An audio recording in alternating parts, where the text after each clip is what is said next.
Imagine someone hands you a red marker and says, hey, circle every place in the U.S. currently on fire. Yeah. You'd expect a few dogs out west, maybe a small cluster. Right, maybe a couple in California or something. Exactly. But instead, you'd be coloring in whole chunks of the map until the marker literally ran dry. Today, we are looking at the August 13, 2026 Daily Tech Reader Wildfire Report. We're pulling apart the data to map out the historic scale of this current fire season and understand the mechanics driving these massive infernos. Yes. So, okay, let's unpack this. Right now, the entire country is sitting at maximum preparedness level 5, with 95 uncontained large fires burning simultaneously. And just to clarify for everyone, preparedness level 5, that means our national resources are fully committed. We are officially scraping the bottom of the barrel for help here. Wow. Yeah, we've hit a breaking point where the numbers are just stretching our infrastructure to its absolute limit. And what's fascinating here is the sheer volume of the data. Year to date, firefighters have responded to over 46,000 wildfires. 46,000. Over 46,000, covering more than 6.4 million acres. That is a staggering 154% of the 10-year average. Just to visualize what fighting that actually looks like, we've deployed over 29,000 personnel, plus almost 1,700 engines and nearly 200 helicopters. That is like mobilizing an entire pop-up city overnight. A heavily armed pop-up city. Right, complete with its own air force and ground transport, just to battle nature. But even a pop-up city of that size is running on empty when you look at where the worst of the impact is concentrated right now, so the Pacific Northwest. Yeah, it's really bad up there. It is. Oregon alone is dealing with the Big Glass Fire, which by itself has consumed nearly 580,000 acres. Over in Washington, the smoke is pushing particulate matter to hazardous levels across cities like Spokane and Wenatchee. So how dire does a local crisis have to get before you literally call in the Army? Well, they just did. They've deployed 240 active-duty soldiers from the 7th Infantry Division out of Joint Base Lewis McChord to Washington's Maudrite Fire. Wait, really?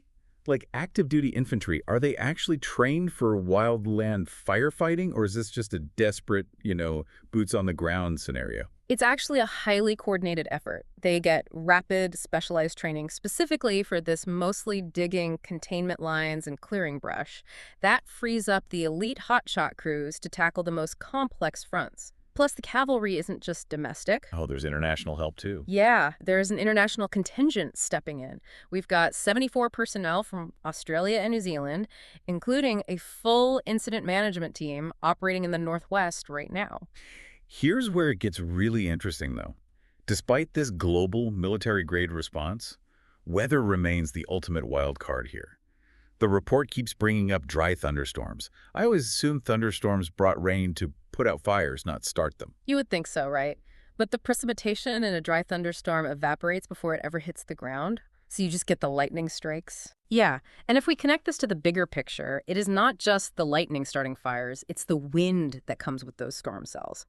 The report warns about erratic outflow winds gusting up to 45 miles per hour in Idaho and Nevada. And in Oregon, they're fighting something called the Cascade Gap Flow.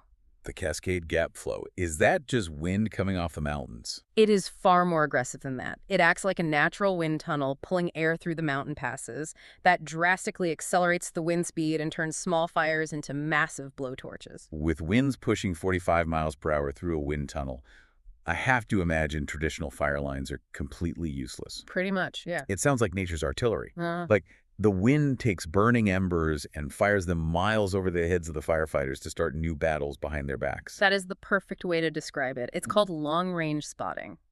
The physics of these winds mean that weeks of painstaking firefighting progress can literally be undone in minutes. Because the fire simply jumps the line. Exactly. It just jumps the line and outflanks the crews. So what does this all mean for us? It really hammers home our core takeaway for you today. We are witnessing a historic fire season defined by extreme weather mechanics, and it's requiring an unprecedented international and military response just to hold the line. Which raises an important question about long-term sustainability. We are fighting a multi-front war where the battle lines shift with a single gust of wind. Yeah, which leaves you with a pretty sobering thought to mull over. If 6.4 million acres currently represents 154% of our 10-year average, how will our global firefighting infrastructure cope if these extreme years simply become the new baseline average for future summers? We don't just need a bigger red marker.